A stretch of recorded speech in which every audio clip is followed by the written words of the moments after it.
At this It's point, a scary part. I love that moment. It's Oh. a great moment. when this fades to black here, people were very depressed. I think that we really put them in our dark mood at that level.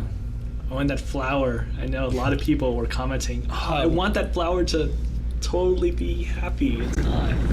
Yeah, this is a sad flower. Interesting background. So this area, this background has the white windows. You don't really know what's outside. You don't really know what's going to happen. So that was the idea there. I like how it's in this kind of zen-like bowl, sort of, with those stones.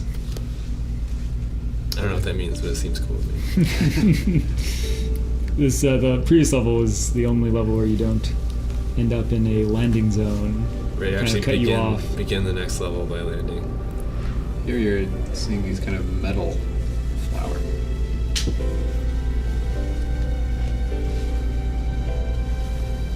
Right, I think we call this the metal lotus or something. I don't know. Something like that. Defiling. Just that structure. This is like a rebirth moment. So lotus is kind of like the metaphor behind.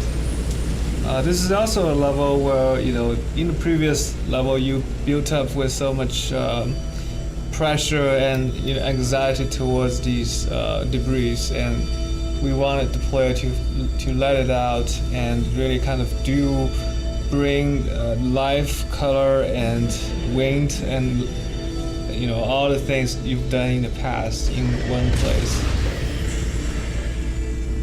Now physics again. Physics everywhere here. This is, I think, for a lot of people, extremely satisfying because that sudden shift from the dark gray to the vibrant colors of the first level with green grass, and now you see these areas merge. It's unexpected, and I think that's the part that really makes people kind of feel something. Especially smashing those structures that were wounding you, like Genova said, is really satisfying. And I think that getting that feeling of, you know, taking your breath away or feeling powerful once again, I think that was the whole point of this stage. And really the whole arc of the game is leading up to that one moment, I think. This is where the accusations of eco-terrorism come in as well. Smashing the city. Notice are you smashing the city, or are you smashing the darkness? You're unleashing the city. We're blooming buildings here. It's interesting. That's a pretty novel concept. Oh, the wall camera? One thing that with the camera is it almost never does a cut, and so players kind of always know where they are in relationship to the thing that the camera shows them. I'm also not sure we have the technology to do cuts at that time. I think that might have come later. Okay, yeah, so the first area is bringing the grass, like the first level, and this is kind of like the second bringing color section. This level, yeah, it does kind of summarize all the other events from the other levels together. We kind of have these wind flowers from the third level. Mm-hmm. Yeah, this whole area, this section is about bringing color. First one, about the green grass.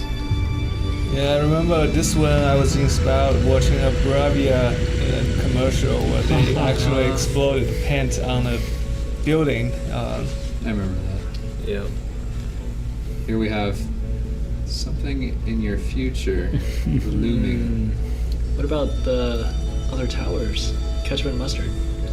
Ketchup and mustard towers kept getting called ketchup and mustard towers, which people didn't like, so we changed them to be pink towers. Yeah, they used to be red and yellow. I'll always remember them as the ketchup and mustard towers.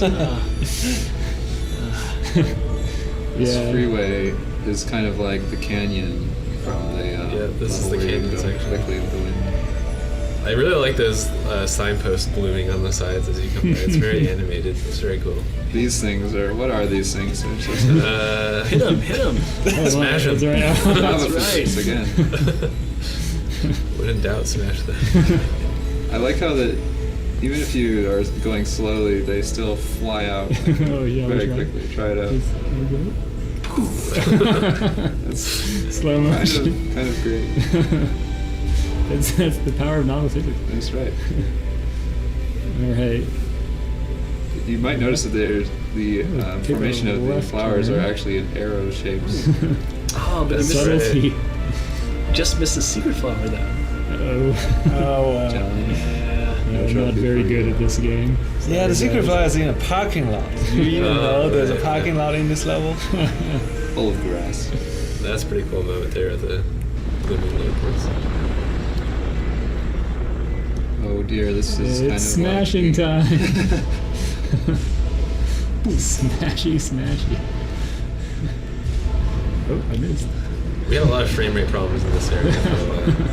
There's a lot of geometry. really pushing it to the max. Yeah. Yeah, this is also where we have the most grass as well. You can also incidentally. paint grass on the ground. In fact, I think Every feature. the color feature is actually from this particular painting grass feature. We did the grass first, then we bring the color to color level. Right.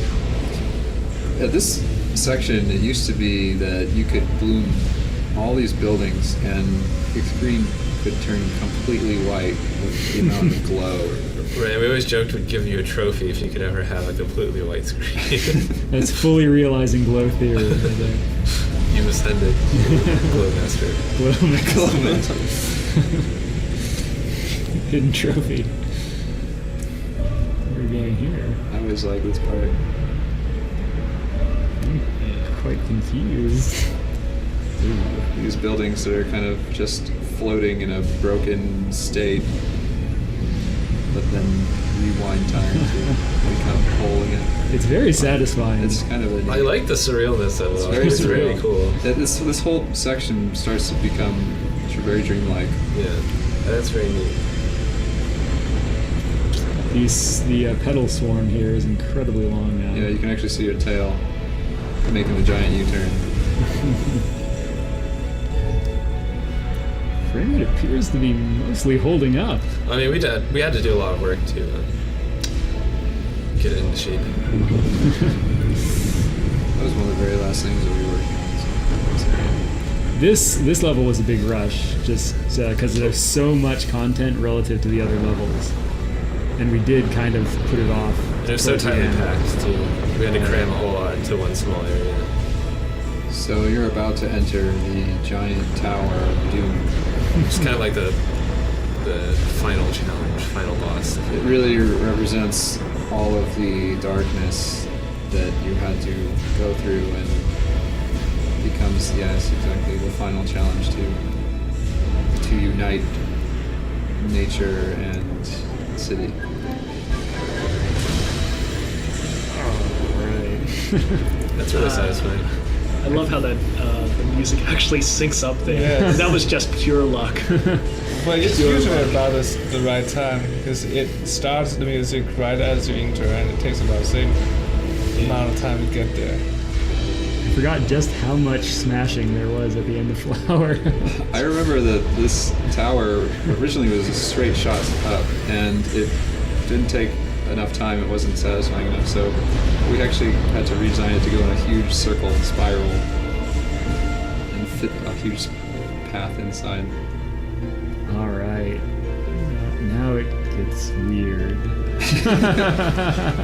This is where it gets very, Oh man. very interesting. I like it. The first time I saw that all together, I thought, that is so strange, but that is correct. Uh-huh. Then cover it in yogurt. I remember that we had a meeting because we didn't know what would happen after that moment, and we entered the room and someone just said, "A pink tree." You sure that's not you? I think it was me, actually. It definitely ties it all together. I mean, that's like the first thing you see at the beginning of the game is that tree. Mm-hmm. Yeah, having the pink leaves was definitely. And making these cutscenes, actually, I was surprised at how fast you can create these. Yeah, these were something that Thomas Yamoka and I worked on together, and we had to jam on them. That bird is the only living creature. I remember it was quite a point of contention. Yeah, so in basically 99% of flower, there's not a living animal. There's only plants and You buildings. hear a frog, though. Right. There's a dog in the final menu. Oh, and don't as you well. hear a guy playing a saxophone here? Yeah. I think Oh yeah, the sax man. There's a lot of stuff going on in the background here. This picture frame was really fun to paint because it kind of reminded me of one of my favorite storybooks when I was a kid, Goodnight Moon. Wow. And the credit level, the tradition from Flow we brought over. I forgot about that cool dissipating text effect we did. Yeah, that was actually took a bit of work to make it so the text will fade in nicely and then kind of float off, enjoying the stars in the sky. Remember that we had a couple versions that were very difficult to read.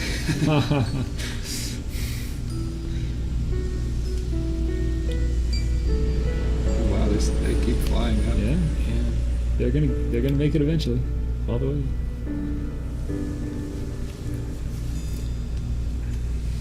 And what is going on in this level here? Is there any progression to it? Any rhyme or reason? Oh, definitely. I think here is a section that reminds you of the second level where you paint the grass. It has an object from that level, the stone in the center here. Oh, yeah. And it has the same exact stone gate that you opened in that level. Is it the exact one? It is the exact one. It is exactly the same. This is the most efficient way of reusing stuff we've done in the past, so that we can recap some of the experience from the game. Nostalgia. Oh, Chris Can't forget Eckert. Chris. All right, there Chris you go. Eckert. My 3D teacher. You can join the stars as well. You can paint if you want to, right? Oh yeah. Can you? Well, shall we find out? Oh dear. Here we go. It certainly looks promising. Wow. Ooh, I got a nice. Purple, the color of magic. Let's paint some of these ridges here. It was expecting brighter. It's all right. It's nighttime, John. Nighttime. It's nighttime. This is moonlight. All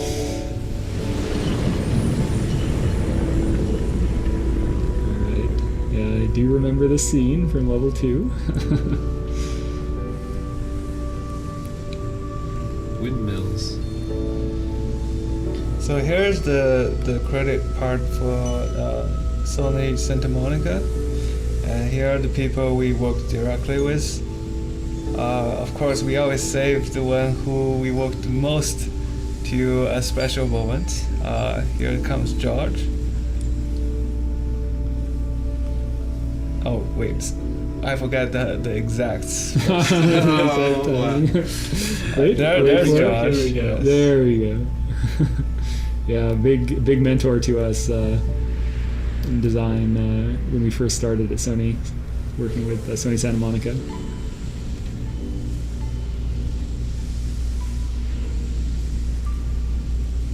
It's a very peaceful level. Though it was quite a challenge to get all of the credits represented by flowers, as I recall. I remember We ran out of room. the list kept expanding right when we thought we had finished the level. There's no more room for flowers. Though I think people did try to find their flower. Appreciate it, I hope. There's Vince. Hey, Vince. Hey. Showing the stars. Isn't there's somebody on top of the I think it's Yeah. Steve. Steve is on the haystack. Yeah, that's why I always connect that haystack story. He's on the top of the zip lines.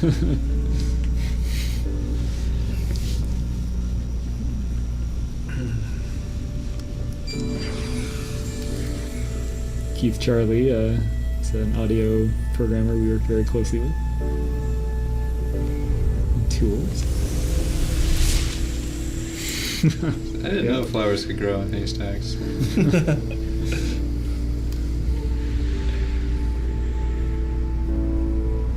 I'm still contemplating the ending. You will for the rest of your life, John. Here we got to throw in a little bit more of the water tech. Alright. So, Vince, this level is the only level where the music is just a straight track, right? Well, actually, not really. This is the only level where it branches. Like, yeah, so this is actually technically 3 pieces, and it will branch off depending on what part of the stage that you hit.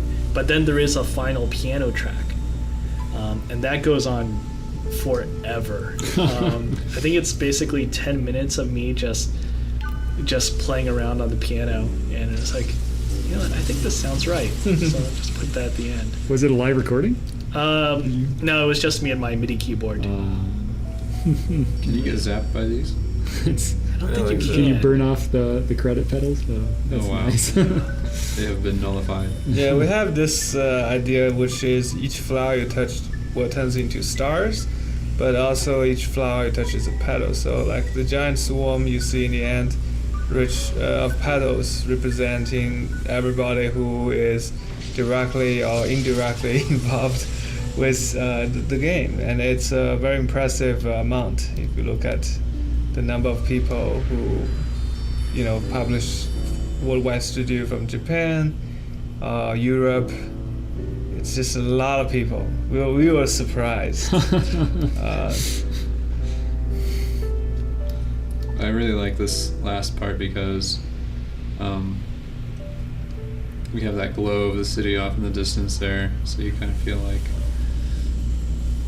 it's just an interesting image, but you can see the whole swarm flying around, and it's the first time when you really can see like the hugeness of the petal swarm.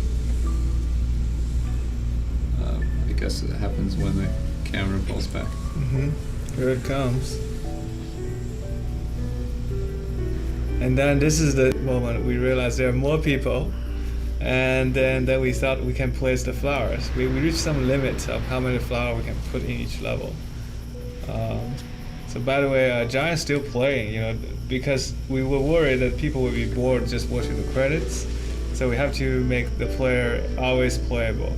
And one thing we forget to mention is in this entire game, almost all the cinematic cutscenes, the player can still play their swarm of petals, you know, so that there's never a moment you can put down your controller and really just say, oh, I'm gonna watch a cutscene, and we were pretty proud of that.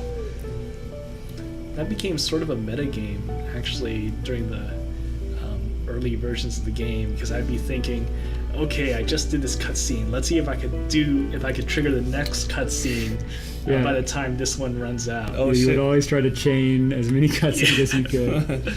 Level 2 can pretty much entirely be done that way. Yeah. Close Siri at its On full Dynafont. glory. Thank you to Dynafont. What is Dynafont? It's very glowy.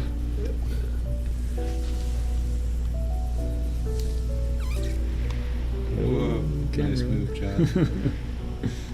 Yeah, these stars were fun to do because there's kind of the Milky Way there in the middle, and That's awesome. yeah, and that's cool.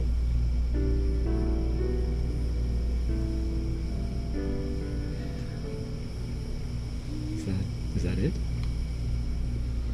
Is that the flower? Now we get to hear the saxophone guy, right? Yeah, saxophone guy's here. It's too bad we didn't get the So there, if you collect other thing. every secret in every level, you get a final version of the room. Which is That's right. set outside of the city. Yeah. And there's a couple secrets in the room. You see some PlayStation 3 boxes on the shelf over there, and you'll see some little icons, symbols, Oh, on the calendar. it's if it's you're- hard to get a if you're peek good. of it. Soon enough. Yeah, there's a dinosaur on the left side that's actually Matt Nava's logo. I really like dinosaurs. I'll admit it. And then, what's that little sheep thing, John?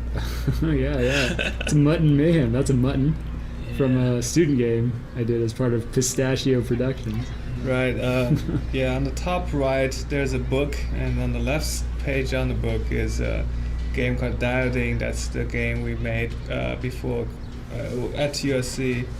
And there's more, like each individual object has some connection with everybody who's in the team. Mm-hmm. I kind of don't know what those paintbrush are. Is that you, Matt? Or I think that was Thomas. Thomas, I see. But there's actually one icon that I really like, and it's called the clump. You might see this little brown kind of and green thing on the left-hand side. Above the dinosaur and the mutton, Yeah. above the picture.